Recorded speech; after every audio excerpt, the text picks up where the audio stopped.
Higher taxes are in the air. We continue to see Wall Street strategists write about the idea of potentially higher corporate taxes, though the market not really reacting yet. Yesterday, the Biden administration, or reports that the Biden administration, will pursue an additional $3 trillion in spending, likely financed in part by changes in the tax code, both for corporations as well as individuals. Yahoo Finance's Rick Newman joins us now to discuss this. So, Rick, let's start with on the individual side, because I know you're writing about the tax code broadly, and I think there's a lot more things happening for wealthy individuals, ways that they can work the edges, things that politicians would like to take away. What do you see as potential, I call them solutions, but potential real initiatives that the Biden administration may target and actually try to get through here? There's no mystery about what Biden wants to do. I mean, he has published a tax plan. He did that as a candidate. There's a lot of analysis on this. So, and this was a frequent talking point in the campaign. So he's very clear. He wants to raise taxes on wealthy taxpayers, and he defines that as households, important distinction, not individuals, but households with incomes above $400,000. The main thing he would do is take the top tax rate. President Trump cut that top rate from 39.6% to 37%. Biden wants to put it back up to where it was, 39.6%. There would be higher capital gains taxes on people earning more than $1 million.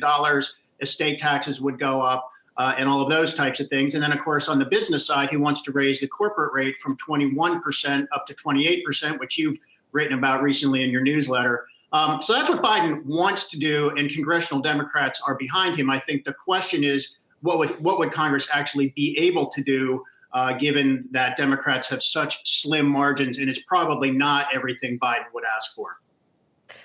Rick, what you're talking about still sounds complicated. And I know one of the ongoing criticisms of the tax code is that it remains too complicated.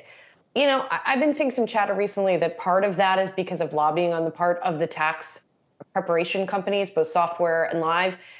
Is there any way of overcoming that? Does the code still need to be simplified? Is there a prayer of getting that done? There is. So let's talk about a couple things quickly. First, enforcement is down. So there's some new research out from the National Bureau of Economic Research that talks about tax avoidance and outright tax dodging. And the so-called tax gap, this is what individual taxpayers owe, but the IRS fails to collect, is probably about $400 billion per year. For context, that is twice as much as Biden's total tax hikes would raise in a given year. So if we just collected all the money that people actually owe, we wouldn't need a single tax hike, but that's not going to happen. So Congress could provide more money for IRS enforcement, and that would help.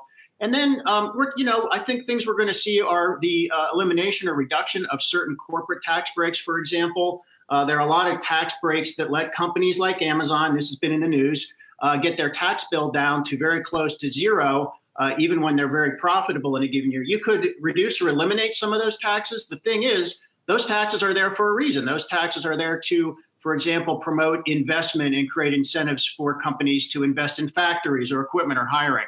So you could simplify by undoing some of the things that Congress has done in the past. It's just not clear whether we're going in that direction. Yeah, well, Rick, let's talk a little bit about that corporate rate, because, that kind of foreign pass-through entity, and you remember the whole kind of when you move your corporate headquarters to Ireland, I forget what they called that Obama tried to crack down on. Inversions. Right.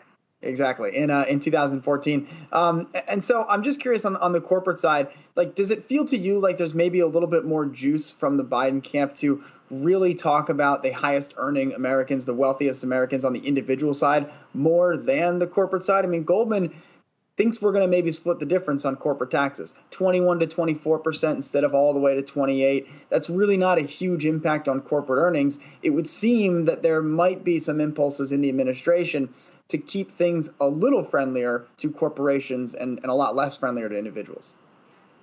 I'm not sure about that, Myles. And I think the reason is that these policies actually poll very well among voters.